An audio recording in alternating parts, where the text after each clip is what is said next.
Hello guys. Isang maligayang kaarawan po sa aking sarili dahil birthday ko po ngayon.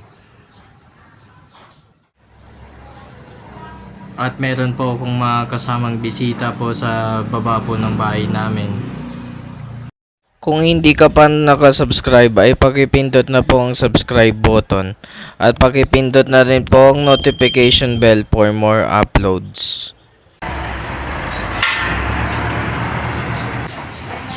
Ay, nag-vlog si Joseph, oh.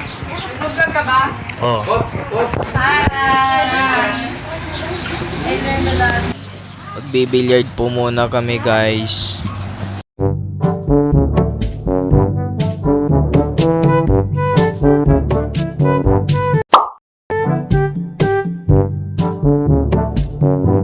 A few moments later. Hi, vlog takeover. Hello, everyone. Miss ka na. And welcome back to my YouTube. So, for today's video, kami lang po ni Bagus Challenge. No, so, ang challenge namin today is walang kakain. Paunahan na gutom challenge. Sino? Baba! Sino ang unang kumakain? Siya ang maghuhugas ng mga pinagkaluto.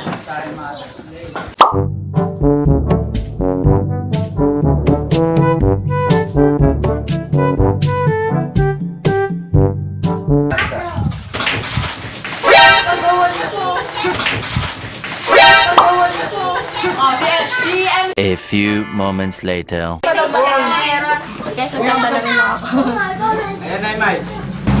In the name of the Father, and of the Son, and of the Holy Spirit. Our loving Father in heaven, give us your Holy Spirit, make us feel pleasure taking what we know, experience in our lives, so that we may truly know love and favor divine that leads to our salvation. Through Jesus Christ, the Son, our Lord and Savior, Amen.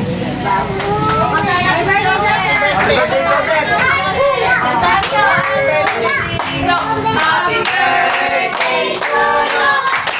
Happy birthday to you. Happy birthday, happy birthday, happy birthday to you. Maligayang bati sa iyong pansinan. Maligayang, maligayang, maligayang bati. Happy birthday, Joseph! Joseph, punta ka na. Yay! Okay. May Majero, sige lang, may Teo. Hindi. Oo. Kain po muna ako guys.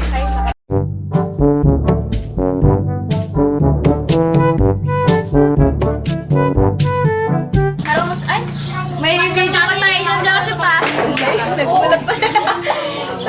Sabihin sa akin, patis parang masarap yung vegan doon. Ay, kasi sila pa umisan. Hindi lang niya sinabi. Kaya nga, sabi mo.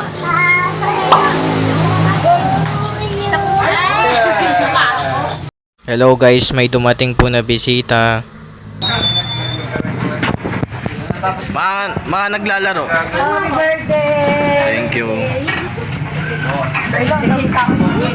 Uy, tanggalin muna kasi natin yung mga nakakalat sa lamesa para makakilos na maayos. Sige lang po. Si Joseph naman, nakikita pala ako sa video mo. May buo ko nakikita. Hindi, dito po. Dito po kay Joseph. Dati lang nga yan. Baka Joseph, i-vlog mo yan ha. Ayaw po ba? Bakit ka naman mo? Kakulit ko naman kasi. 君の虜になってしまえばきっとこの夏は充実するのもっと Bago ko po tapusin ang vlog na ito, gusto ko pong magpasalamat unang-una kay Lord sa pagbibigay po ng blessing sa araw-araw, lalo na po sa araw na ito. Salamat na rin po pala sa aking pamilya, lalong-lalo na po kay Mami at Daddy na nag-asikaso po sa birthday ko po. Salamat na rin pala sa aking mga kaklase na dumalo at nakisaya sa araw na ito. Lagi po nating tandaan, ano man ang estado natin sa buhay, piliin po nating maging masaya araw-araw. Yun lang po. Bye-bye.